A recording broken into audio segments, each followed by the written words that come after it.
Well, good morning, everybody. Welcome to this session, which is being broadcast live to you from the Southeast, the Northeast and the West Midlands of England, and is produced today jointly by ABHI and our friends in the National Network of Academic Health Science Networks. I'm Richard Phillips, Director of Strategy at the ABHI. Mercifully, you're not going to hear very much from me today. I'm really just going to top and tail the event. So this has come about as part of our ongoing relationship with the National Network of AHSNs. We have a subgroup of our board that meets regularly with a subgroup of the chief officers, and we're about 3 weeks away, I think, from our next gathering, Rail Strikes meeting. And part of that work is to better communicate the role of the AHSNs. I think from people in industry often have conversations about what are the AHSNs, what do they do, what have they ever done for us, kind of way. So this is part of that information process. For those of you new to the sector or never worked the AHSNs before, I think what this morning is going to give you is a really good introduction to tell you what they're all about, what their offer is. For those of you that have interacted with the AHSNs, you're going to find this enormously valuable as well, because the guys you're going to hear from have done an awful lot of work thinking about what is the offer for innovators like you all, and we're going to go into that in some detail today. There's very little in the way of housekeeping, just to let you know the session is being recorded. That needn't trouble you, that's so we can share it with other people, and also it'll help us do the transcription as we go along.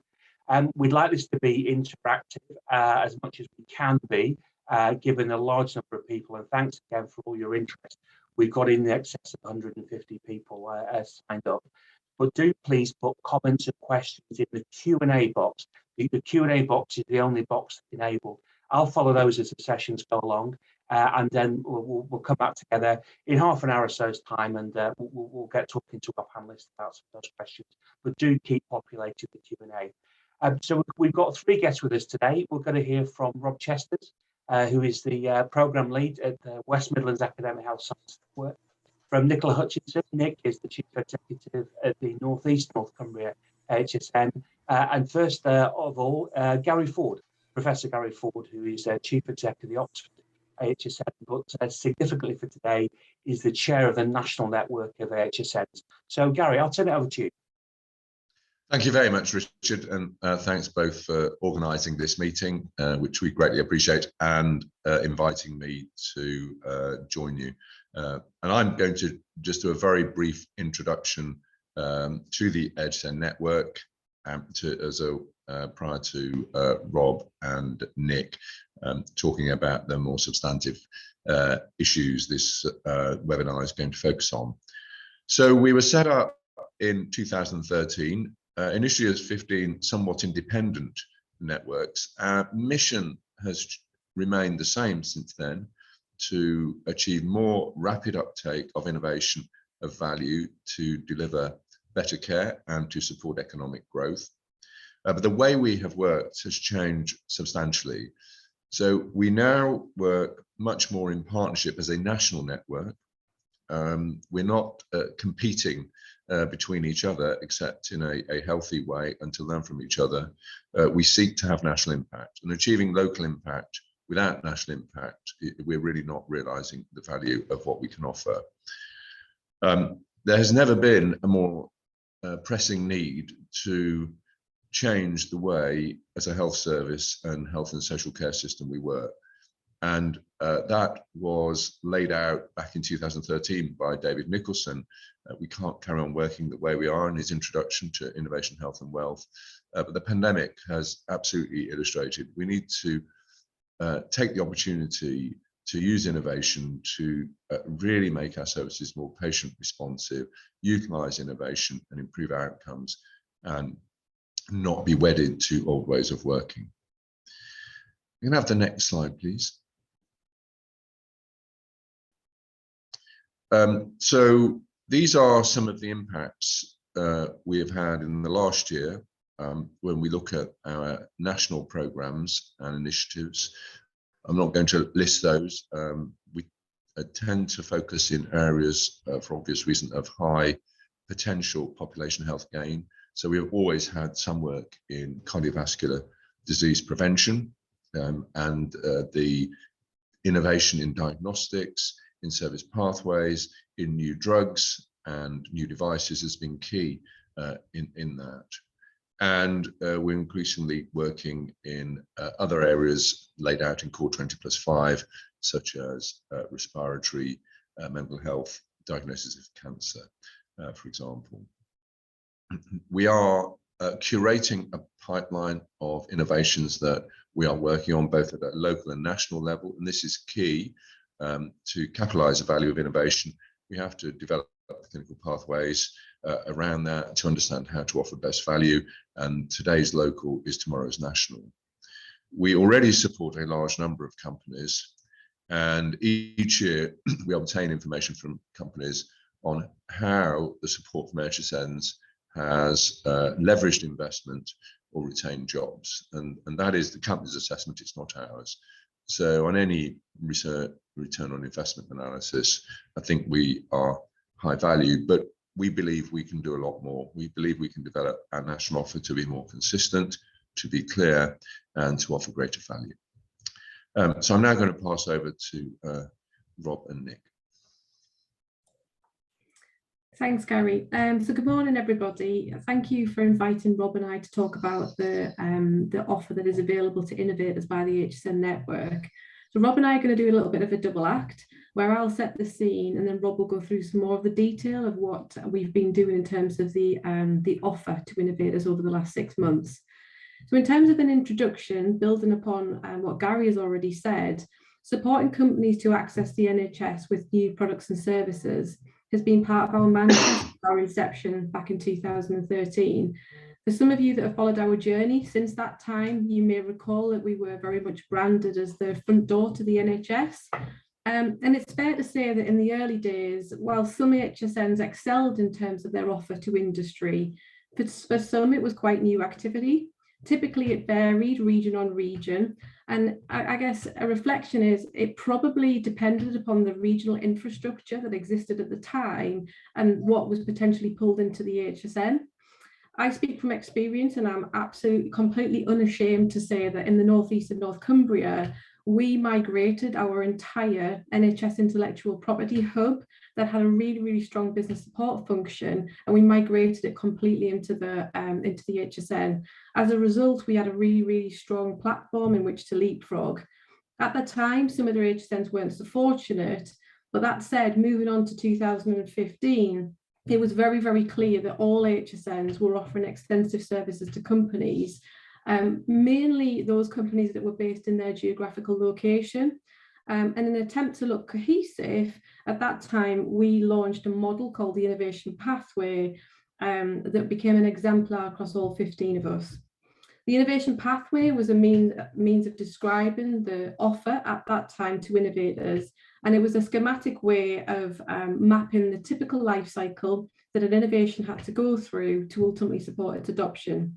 Accordingly, at that time, a lot of AHSNs supported innovators with intellectual property support, market research, regulatory approval, etc.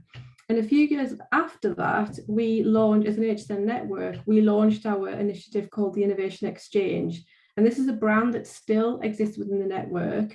It was a little bit of a different approach, as it was aimed at identifying current unmet needs and challenges within the health service and inviting innovators to come forward in terms of co-creation. I guess that drove adoption because there was a genuine need, and it obviously stimulated economic growth. Not long after this, we were then formally commissioned by the Office for Life Sciences, and we're currently that's one of our core commissioners. And as part of that, we are expected to support companies with signposting and triage, demand signalling, so building on the Innovation Exchange, adoption and spread, and real-world evaluation. The core commission from OLS was absolutely game-changing for AHSNs. It created a model where we acted as a network. We no longer supported companies that were just in our geographical location. And we, more importantly, we signposted, we were aware of the unique skills and assets in other regions, and we signposted the companies accordingly. The AHSNs now work in a completely cohesive fashion, as I've already said, providing additionality to an innovator and a company rather than a duplication of resource. And as part of our commission, each quarter, we have to report the number of companies that we've supported at regional level across all of the network. And what's an interesting reflection is that at least 15 companies have been supported by 15% of companies have been supported by more than one AHSN. So that's really, really demonstrating that kind of additional offer that the network now provides. Further, on an annual basis, we also survey the companies to see what the impact has been based upon our intervention. And during the quarter, Gary already showed the slide for 21 to 22, sorry. But in terms of the last 4 years, the AHSN network, some headline figures, we've supported more than 10,500 companies. We've created and safeguarded more than 5,000 jobs. And the big number is that we've managed to secure, on behalf of companies, over £1.3 billion of investment. So that's a pretty impressive return on the 48 million that we've received as a collective from OLS. So just next slide, please. So moving on to 2021 and now to the present day. Back in 2021, we launched this slide here, which is our AHSN Network strategy. And that was setting out our collective aim as 15 organisations to transform lives through health innovation. As part of our strategy, we have 3 overarching strategic aims. So we want to multiply our scale and depth through outcome-led programmes. We want to build a high-impact national innovation pipeline. And we want to establish the AHSNs as a national authoritative voice in terms of the adoption and spread of innovation. The latter, I guess it's fair to say that there are many other players operating in the health landscape that offer an innovation sort of background, but the real USP of AHSNs is that we are the adoption and spread specialists. So I guess where can we use that intelligence of where an innovation is likely to be adopted to inform local and regional policy? So as part of this work, Rob and I were asked to look at building that high impact innovation pipeline. So there are 9 overarching strategic goals that support the 3 aims. And you can see there that 4, 5 and 6, as part of this activity, we were looking to ensure that we can offer a unified offer across the 15 HSNs to innovators. Obviously, you can see that there's been a lot of programs that have come on board, and we've from our journey since 2013. So it's been a real opportunity as part of this strategy to take stock, to ensure that we have that unified approach. It's also been an organisational development point of view. We've learned from one another, and we're now ready to go in terms of that unified offer. We've also we're looking to kind of build that pipeline of future national programmes that can be embedded by the academic health science networks. And we're also looking to support a real world evaluation framework across the network. So I'm now going to hand over to Rob, who's going to do a little bit more detail in terms of what we've covered in terms of that journey over the last 6 months. Thank you. Thank you, Nicola. So next slide, please. So this, I think, just kind of takes a bit of a broader picture of the AHSN landscape, essentially, which for those new to AHSNs, I think would be quite useful, and kind of how we work in innovation support. So there are access points into AHSNs that typically come locally. So we will work with clinicians and innovators and businesses in our local geographies and provide them with that early support to get their innovation moving. That's usually done through engagement directly with the AHSN. So the local support is really key to our offer. We also through the Innovation Exchange as well, through our the network web presence as well, we get inquiries that come through that route, for support. And in addition to that, the NHS Innovation Service as well, which is shortly to go into its public beta phase, will also be a key point as partners in that of receiving innovations that require our support. So there are a number of different routes in, depending on the status, the stage of the innovation, and what level of support is required. And then across the bottom of that, this is really where our consistent support offer comes into play. So irrespective of how innovators companies come to an AHSN, they get that standardized approach to the support. And this is essentially, as you can see, the innovation pipeline bit. This is really helping us to build that connected pipeline, so we can see where innovations are in the cycle of development, start as you sort of see underneath that, that support offer, and really seeing innovations that can potentially become scaled up. So from 1 or 2 AHSNs, potentially into national programs that we can support, while as we build the evidence base and we build the maturity maybe of that innovation as we go forward. So this sort of shows that there are different entry points into AHSNs, none of which is the wrong way of doing it. So yeah, it just gives you that broad picture. So what I'm going to do now is just really quickly talk a little bit more about the elements of our support offer. So next slide, please. Actually, just underpinning that previous slide, what's really important for you to know as industry and as innovators is that we have this range of services, we have these unique skills and the system knowledge as well, which is key to the offer that we have. Next slide, please.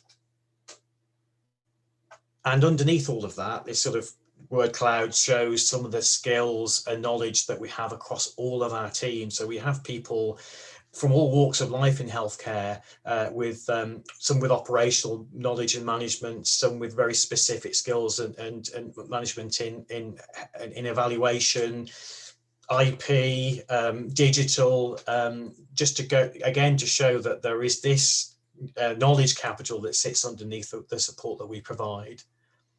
Next slide, please. So we as Nicola said and as Gary said, we've developed this universal offer to innovators that works across all the AHSNs. It's essentially in 3 parts. There's the universal offer, which is available to all innovators, including UK and international.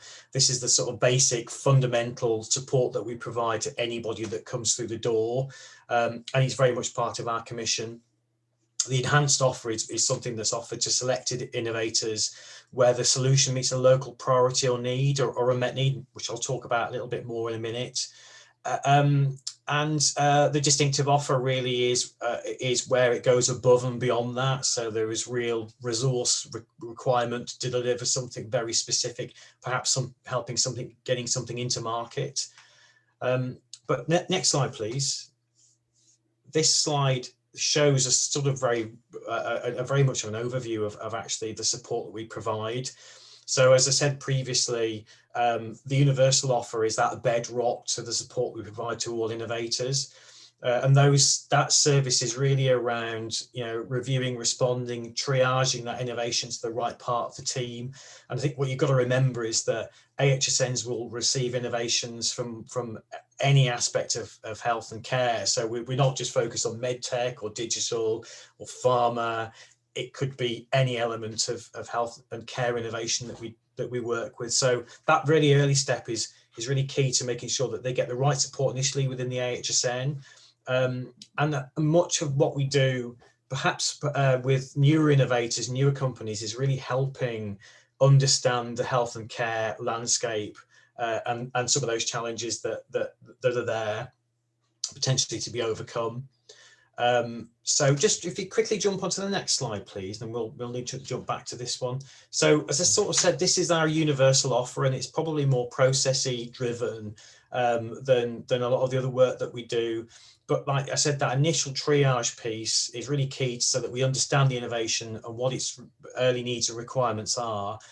There's a check in here against the suitability for the NHS Innovation Service, because it might be that actually if that innovation is coming internationally maybe and it's really what it needs is directly routing into something like NICE or MHRA for that support, then it can go into potentially into the innovation service as a referral quite early on that we can do. But we always aim to do like a meeting with the innovator to make sure that we fully understand the scope of the innovation and the product or the service that's being proposed, and actually how it potentially might map with those local needs. And then that then forms the basis of what we do next. So really that first bit is around reviewing, responding to the innovator. It's the assessment and triage. It's the guiding, the signposting. It could be like networking opportunities within the AHSA, within the AHSN, to talk to other innovators, clinicians in maybe a innovation exchange type event. And again, it's really trying to underpin that health and care understanding, and that might just be the local system that's of interest. So could we go back up to the next slide, please? So the universal offer, as I said, is that bedrock, but actually there are some innovations that that will require that additional support. And our kind of point there is that transition to what we call the enhanced offer is very much driven by that local demand, that local service demand that AHSNs have, and the priorities of that AHSN. So where I describe this to other AHSNs is as these are the things that are supportable and can be delivered within your AHSN geography, your health and social care geography. They're the things that you know there are extra pieces of work that you need to do to move that along, along our pipeline essentially. So just a couple of examples of these. So these would be things that are not all of what's on that list there may be required, maybe only one or two elements of that. So this is where you would go, actually, there's something that might need brokering connections to the NHS or social care organisations, key commissioners, who you know that they will benefit from that further work with that innovator or that company. We can then, in that scope, also start to broker some evidence gathering work as well. That might be a local pilot or a piece of work early doors to start to scope some of that out. We can also look at things like initially looking at assessing gaps in evidence. So often we'll see innovations that come to us that have got some of the evidence, that's going to support it, but there are missing bits that we might need to focus on, which might then lead into some work on modelling, budget impact modelling, etc. But this group of services that sit in here are very much driven on moving that innovation that bit further along the pipeline, and it may be that's all that's required and to actually do that piece of work. It could be that we're working for some time with innovators in that particular space because of the value that it has to our health and social care systems. And then sort of above that, our distinctive offer is where you've got really real specialisms within AHSN teams that have got specialist knowledge and qualified people in the areas of IP, marketing and comms, where evaluation, where you're getting much closer to market readiness and potentially market adoption, and that actual list of distinctive offers provided by AHSNs is a significant list, and again is something that AHSNs might be able to offer above that enhanced offer, to where resource availability is there. So probably to summarize in terms of where we're kind of moving with this, you can sort of see a journey through the support that we offer, and this sort of drive to identify innovations that can be adopted and into the system much quicker, but with very much targeting our resources on those innovations that we know are supportable and will land. But again, this essentially provides us with that framework and model across AHSNs consistently to do this, and I think the impact really for and the benefit really across AHSNs is again that consistency of service. In particular, when you think about the NHS Innovation Service forming part of that, and us being essential partners in that piece of work as well. So essentially, I think it's now to the last slide now, if that's okay. I think there's some more additional information that we can on the QR code here, which there's a takeaway brochure which kind of summarises some of the things that we've discussed here, including the innovator offer diagram and schematic, which you may find useful. But across the bottom there, of course, there are connections with us to discuss further any questions that you might have outside of the chat. So I think I'm probably handing back over to you now, Richard, if that's okay, for questions. Yeah, that's great, Rob. Thanks, Rob, Nick, thanks for that excellent presentation. Quite a few questions coming in, and the reassuring thing for the presenters is we've actually had people walking into the virtual room while you've been talking. That doesn't always happen that way, does it? So well done for keeping everyone's attention. Rob, maybe start with you first. Pretty basic question. If I've never been to an AHSN before, how do I get in? What's my first step? Is there a preferred routine? Does it depend on the innovation I've got, or how would I go about it? I mean, I think those routes do vary depending on the AHSN, but typically each AHSN will have their own web presence, and they all use a basic engagement form as well that we have standard across the network, which is an opportunity for to capture as much information on your innovation, your product, or your solution going forward. So that's one route. So if you I think the best advice is if you it's probably initially to contact your AHSN, unless you already have a reasonably good picture of the sort of specialisms of another AHSN. You might engage with them as well. But yeah, it's usually just via the standard contact routes on the website, but you will all be directed towards an engagement form which is really useful for us to help evaluate what your kind of requirements are. Great, thanks, Rob. Gary, maybe one for you. There's a few sort of questions coming in. I think based around the concept, this is a fairly kind of crowded concept landscape generally. Can you say something about the relationship the AHSNs have with other organisations in there? So NICE has been mentioned in the questions, and the Accelerated Access Collaborative. How do you work with other organisations that may appear to be doing a similar sort of thing? Okay, so I'll start with the Accelerated Access Collaborative. So that is what it says, a collaboration of multiple organisations, industry representatives. We had a meeting yesterday. It is chaired by Lord Aradazi. The chair of the network, currently me, is a member of that board.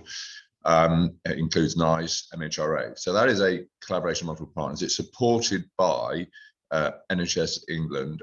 Matt Whitty is the chief executive of the AAC and also leads the Innovation Research Life Science team. So that has got multiple partners in, all of whom have an interest in innovation, and importantly that also includes Amanda Pritchard, for example, and Tim Ferris. So that guides the work of the partners to try and achieve that realizing that value of innovation in the health and social care system.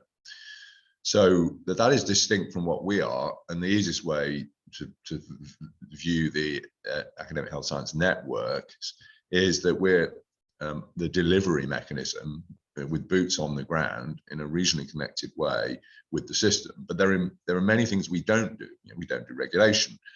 We don't do evidence synthesis. We don't do policy. So there are many aspects of getting innovation into the system that require actions from multiple partners. We cannot act alone to achieve what the system and seeks us to do. With respect to NICE, that is a really important partnership. I'm currently a non-executive director on the board of NICE. We've developed a formal partnership collaboration that's led by Nicola Bent, who's the Chief Operating Officer in Wessex AHSN. We have 8 areas we're working in. One is the National Innovation Service and the collaboration with AAC. Second, you've heard about today, is innovator support, because multiple partners provide support to innovators. It's not, again, just us. We will direct people to MHRA or NICE or wherever, depending on what they need. We have a collaboration around digital real-world evaluation, data sharing. We have an important contribution around topic identification and selection.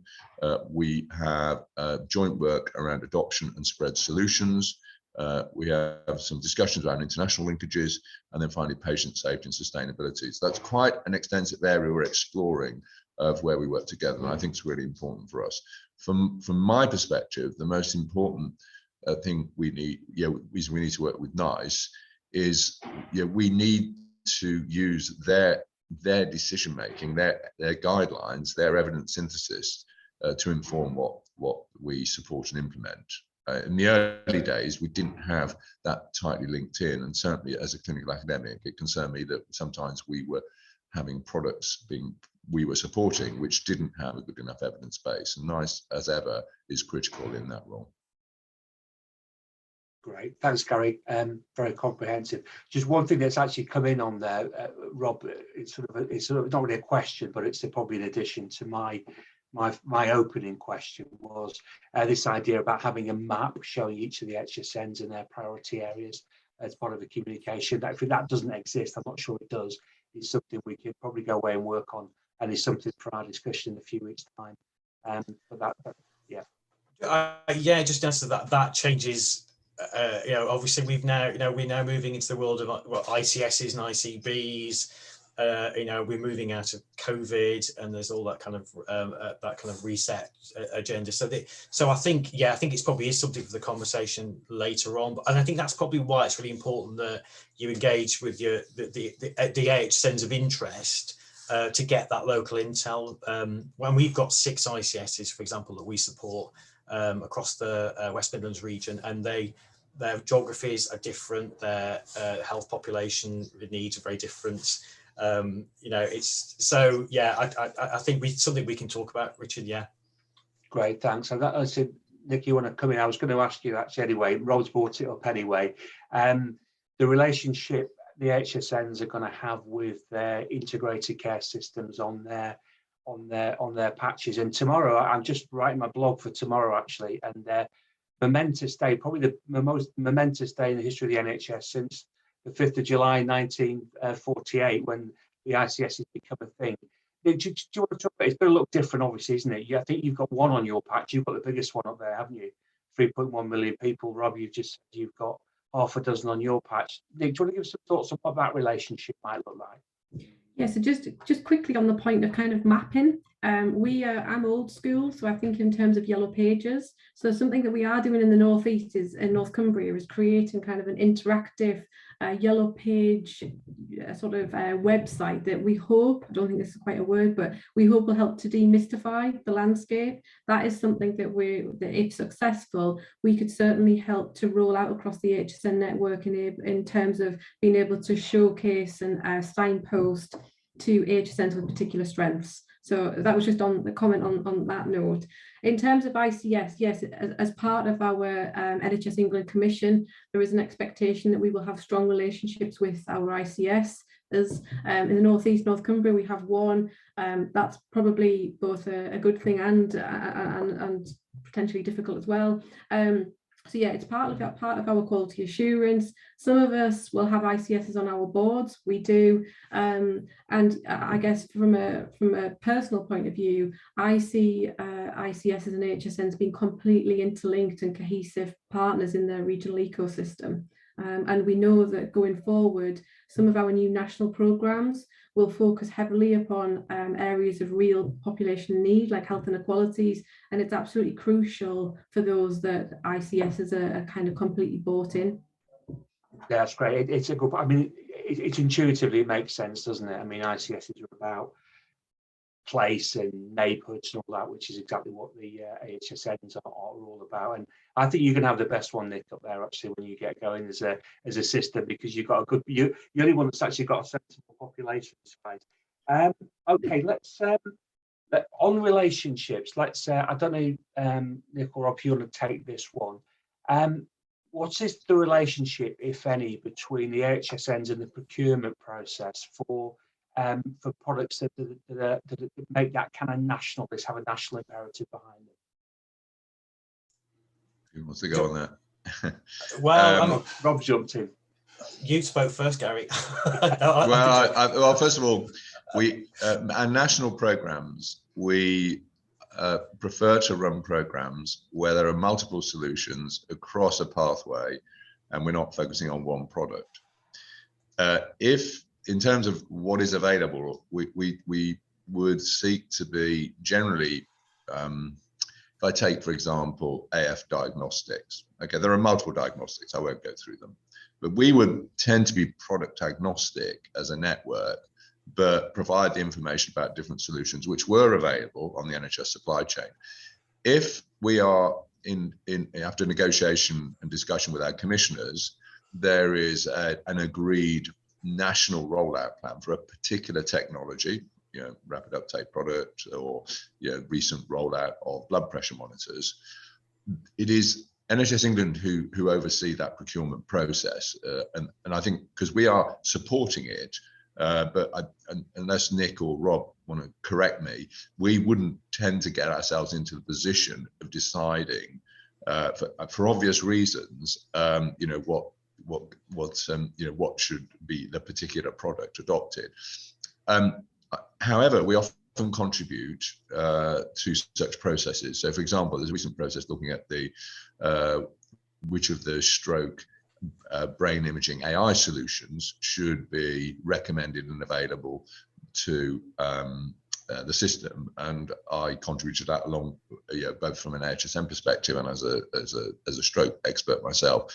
So, I think we would look to the Centre for a National Programme to be following a due process around procurement. But Rob or Nick might want to expand on what I've said, because it's not my area of technical expertise. I think that's absolutely right, Gary. I think it's the contractual elements to that going to a national programme are driven by our commissioners essentially, and our role is, I think, to it's to support that. It's often the work is around evaluation, and then maybe a group of products that fit in there. The AF programme was a great example of that, with digital products that all did very similar things, but very different, but maybe very different ways in which they were deployed. But it's our commissioners that will decide that. Great, thanks, guys. A lot coming in actually on the question about that mapping idea and explaining and comms. So I think we've got a piece of work to do on the back of this in terms of communicating it more simply, as simply as we can to people, to help people do that signposting exercise and make their interactions as frivolous and as easy as possible. And that's when we see initiatives in other jurisdictions, we see the ones that do best are the ones that just make it easy for people. There is a question about HSNs being on the integrated care boards. I think I can answer that and say no. There's no statutory place there unless they want to disagree with me now. And also the other thing to think is that they are slightly different footprints. There are 42 integrated care systems and integrated boards as of tomorrow, and 15 HSNs. But I think that's one thing we're all going to wrestle with, is the fact we have experience of this, of dealing with multiple footprints. And large hospitals, for example, have always dealt with multiple footprints. Most of their revenues coming from out with their immediate sort of areas. Sorry, Richard, just to back that up, it's also worth remembering those ICSs and those ICBs are a system that we've worked with for 8-9 years now in various guises. So we have very deep connections with the key people that are still part of that system as well. And so I think that's also important to know. And some AHSNs like our own, we also have kind of joint roles in some cases with those structures to provide that innovation support 2 ways. So, yeah. If I can add to that, I think it's unlikely AHSNs will be formal partners or sit on integrated commissioning boards. I think, however, many AHSNs will sit on the integrated care system executive groups. I certainly do, and I chaired ours for a while. So, and I think that's an important linkage. So it's at the provider. What really matters in ICS is how you engage at the provider level, be that in primary care, secondary care, or social care. And provider collaboratives are going to be very important, both in secondary care and primary care, for us to work with and support the development of. Great, because the one thing we need as the disease system develop, particularly in the city I'm speaking you from, is an honest broker role, and you've got a decade's worth of experience of doing that in your own system. So that's a point well made. Some technical questions. People are on the back of Cumberledge and others and the Medicines and Medical Devices Act. People are thinking a lot about medical device information systems, registries, registers. Any involvement in the networks in those? If I can answer that, I think we would not take primary responsibility for patient registries for multiple reasons, not least of which we're not patient care organisations, and when you're running a registry, it has to come out of that. However, registries, national databases are absolutely critical for us to understand where we operate and offer value, and also to monitor our programs.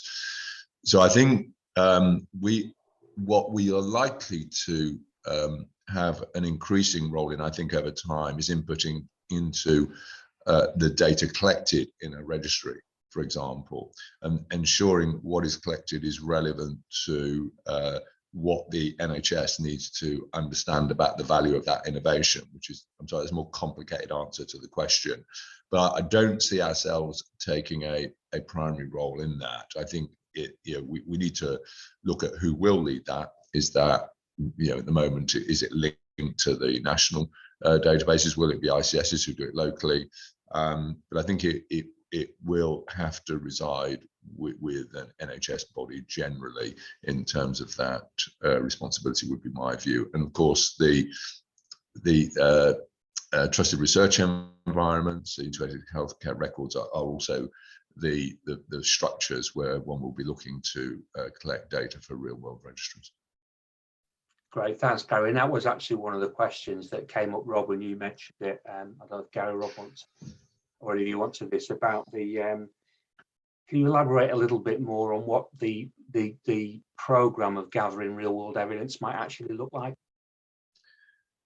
I mean, I think it's a really early stage. I mean, we're in discussion with NICE about what the early, I've forgotten the name for it, early value medtech program coming out will be, where there will be provisional approval for products for probably 2 to 5 years, and then we will collect data and NICE will re-review that. We see we will have an important role both in supporting the rollout of those products, but also in collecting data. But I think it is quite an early stage, I would say. In the end, where you want to collect patient data, you've got to have a system where the responsible healthcare clinicians collect it, or you're extracting it using other digital extraction methodologies from care records. So I think this is a actively evolving area, but I mean, Nick or Rob may have comments to make on that. Yeah, if I don't mind following on. So yeah, as Gary said, it's very, very embryonic. As part of our Office for Life Sciences Commission, we're all expected to carry out evaluations. A number of us will be doing this on a local patch.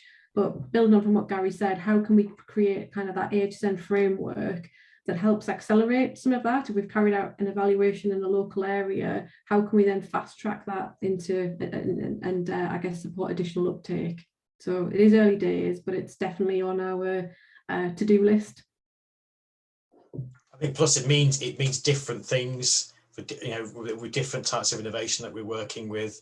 It'll be different for digital to medtech or pharma. So as Nick and Gary says, it's something that we're sort of working on at the moment. Great, thanks. So just to mention, people are putting things in. There's an odd comment or two about relationships and where things haven't worked quite as well. Individual relationships with Innovators and the AHSNs. We won't ignore those.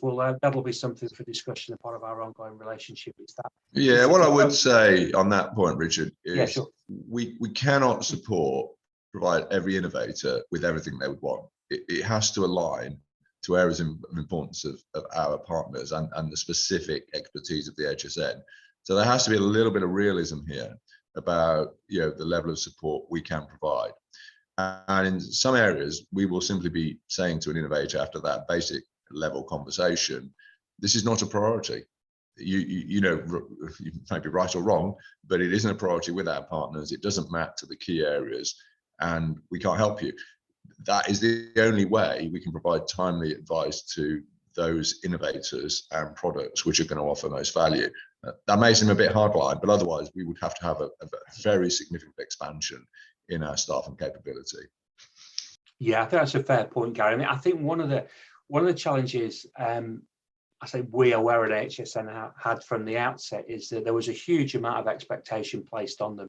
I still think the AHSN project is the strongest thing that came out of Innovation, Health and Wealth, the 2011 document which begat the AHSNs. But the resources have never really matched the expectation level, and the resources were scaled back from day one, everyone thought they were going to get 10 million quid each as a result of some review. I think it was Bruce Keogh when he was the medical director at NHS. We have to start treating like HSNs like Christmas trees and handling absolutely everything on them. And I think that's right. Nick, you wanted to say something on that? Yeah, I think I guess I just wanted to make a comment that in terms of that cohesion between HSNs, we're in a different place, and we have tried to streamline things. We have carried out previous evaluations with companies in the past where we've taken feedback, and in particular, some companies felt that they were passed around the system. They had to kind of complete multiple engagement forms. So we now have, I guess, a suite of standardized documents that I guess tries to help with that. But as Gary sort of pointed out, we have to support innovations that meet our either national or regional priorities, and that means that we can't necessarily support everybody. But notwithstanding that, the other comment I will say is there is variation in the capability and the current support you would get across AHSNs, and as a network, we will be looking to develop that and harmonise it and ensure there is an acceptable level of support provided from all AHSNs where it should be provided. So you would see variation, I think, between AHSNs at the current point in time. Yeah, thanks. I think we need to underpin a sense of realism, and we've all got bandwidth issues, and it's we're not always sympathetic to other people, are we? A couple of quick ones then. Patient safety collaboratives, are they here to stay? What's the situation there? What are we looking like? I'm going to answer that in a different way. Right. Patient safety is here to stay. It's absolutely critical. It should underpin all of our work. And I think we need to be looking at patient safety not just through the prism of the NHS Improvement PSC Commission, which has been, it is what it is. It is top down in directing us to operate in certain areas and doesn't give us any flexibility. So, and that I think is appropriate for some problems that need dealing with. But my general comment would be patient safety is a underemphasized, neglected area by the NHS in general. I mean, Jeremy Hunt was the first minister to put real focus on that, and we need to be integrating it into all of our work. And our outcomes framework we developed does have patient safety as a domain. I mean, clearly this is very important for many of the technologies and even some of the new service pathways that are being implemented. We have to understand what the impact on is safety. So I think our involvement in patient safety has to go much beyond the PSC Commission. Is that secure? It is at the moment. My own view is it again, experience in other countries is you have to put a lot of resource in to shift the dial nationally on patient safety, and my own personal opinion is it probably should focus on just one or two areas rather than the sort of 4 or 5 areas we currently have. Right. Thanks, Gary. Then trying to pull a few together here. Do you want to say something about the extent to which you're involved in supporting digital offers across the board? And that's a very, very broad question, but solutions that may be able to help deliver care in different settings, for example, or the general digital space. What is the focus? Nick, Rob, trying to take that. Yeah, I'll start that. So I guess many HSNs, or many of us have digital transformation programs where we'll be working with our local system. So we do have in the North East a large program with our regional NHS England office. It's completely embedded into the ICS digital strategy. So yes, there is certainly an offering around digital companies, and that's absolutely the case for other AHSNs. And then further, at the moment, we are certainly, I'm aware that at least half of the AHSNs are doing this. We are supporting the local system with the virtual wards priority. So in terms of that market research, the show and tell, the triaging of those companies. So digital is of paramount importance. And forgive me, Manchester are extremely strong in this and lead. The name's gone completely out of my head, Gary, in terms of the digital accelerator program. Manchester lead that on behalf of the AHSN network, but like I say, my mind's gone a bit blank. Okay, and there's good offer in the West Midlands, Rob, as well, isn't there, at Serendip? I think that's I was going to say we all do it slightly differently. We have an incubator focused on digital companies where they can get that kind of business support and some additional investment potentially to support them as well, and a space for them to work within. So yeah, through our Serendip incubator, but yeah, all very different in our approaches. Great. I think Serendip in Birmingham, with AHSN, just to call out, the thing I love about that is it's cross-sectoral, so there's an awful lot of learning there. And I think when we think about how we regulate digital technology particularly, I think we're going to be looking, there are parallels with the way we regulate financial services. Is the product virtual? Is it a real product?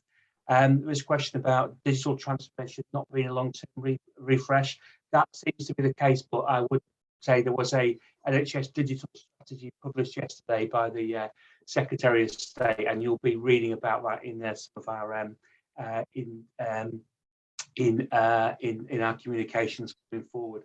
We're trying to get everything in. One has just popped in actually. The one thing that is bothering companies who are supplying the NHS more than anything at the moment, and my colleague Luella Trickett, if she was here, would call it the new Brexit. It's the sustainability and the net zero, the challenge, the ambitions the NHS has got. We're heavily invested in it. Our big companies have put their hands in the pockets and supported a framework for how you deal with the NHS's net zero requirements as a small company. We've got a new colleague that focuses just on sustainability. Some thoughts, please, on the HSN's role in that. I was going to say we actually. Oh, sorry. I was just going to say that it's a key focus for us. When you look at things that I suppose like the COVID pandemic, the amount of additional plastic that was out of necessity was put out there in terms of sustainability, in terms of environmental sustainability, was really quite interesting. I worked in that particular space, but we do have a program of work centrally around sustainability as part of a national program of work to see where we can support on that side. It's a difficult balance between delivering care sustainably, both environmentally and economically sustainably, and actually getting that care delivered. So it's a piece of work that we are focusing on. Sorry, Nick. No problem. In addition to what Rob's also said, this is kind of going to be a significant area for us, as you would expect going forward. It is a cross-cutting priority of our AHSN Network business plan. We'll all be working within our local patches to support the ICBs around this agenda item.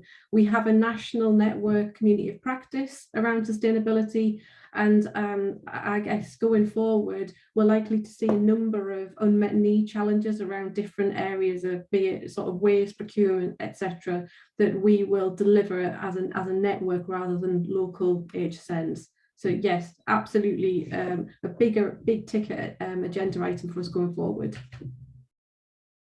Right, and I think the plea from our side is we see the two poles of sustainability. We see one is the demands that have been thrown by the NHS and its supply chain.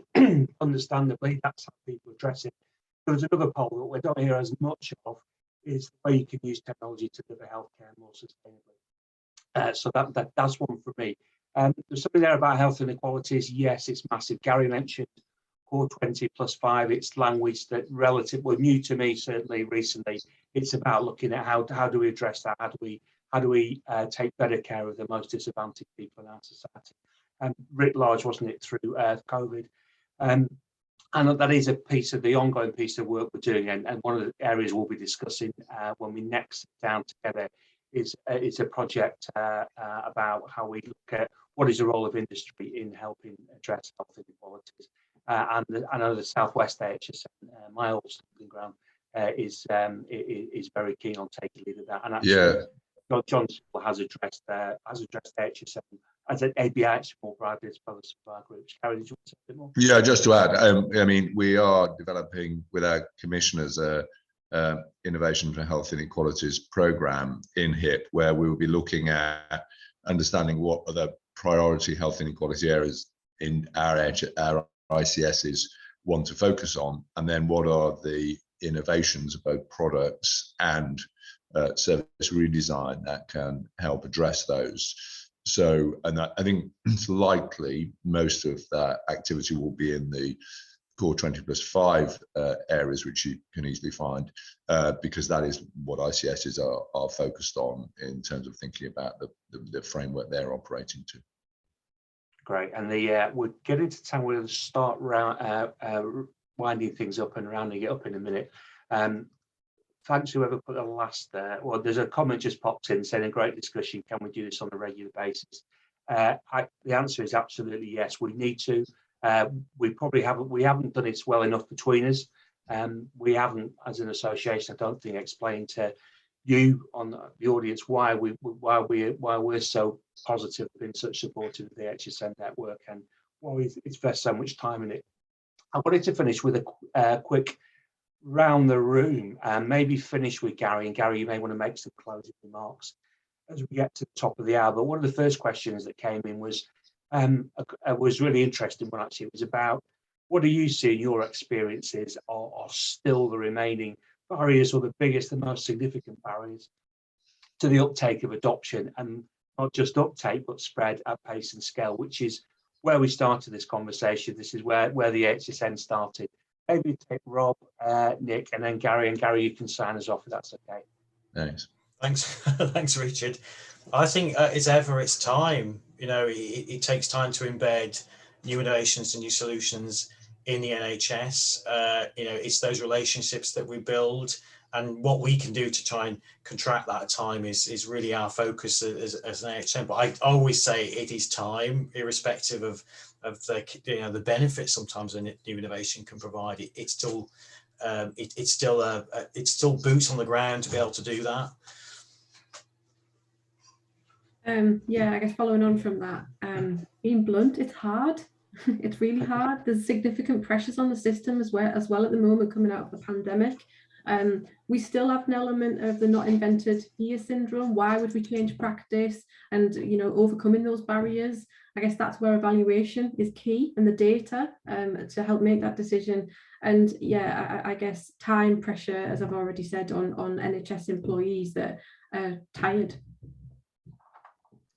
Yes, I think there are multiple barriers, multiple facilitators to adoption of innovation and new ways of working.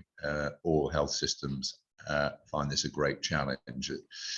So I think it is a whole separate discussion, but what I would focus on is you have to absolutely be clear, get into a dialogue with whoever you identify is going to be the commissioner, purchaser of your innovation, that they want it, and be clear about what are the specific characteristics, value that if you demonstrate, they will commit to provide it. So you can take something obvious. It was very clear the system wanted a vaccine for COVID-19, and all you had to show was that it prevented serious complications and was safe.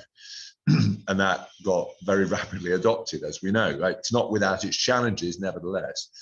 And I think that, and it's true of all innovators, you often think you know what the system wants. And I say this as a clinical academic who's been in this space for many years doing research, but you have to really, really, really test it. And it increasingly, I'm sorry to say, is not about better clinical outcomes. It's about, what is the impact of your innovation on workforce? What is your impact on patient empowerment? And these are domains of value that are often neglected. So it's kind of having that, spending more time at the beginning, having those conversations, be prepared to hear things you don't want to hear, and then thinking how you're going to shape your innovation to respond to that. Sage words, Gary. Thank you. Well, that's been a great session. We're pretty much bang on time. Thank you, the three of you, for finding so much time for us today. Appreciate you busy, but we've got to the very top of the AHSN shop, so we're really pleased by that.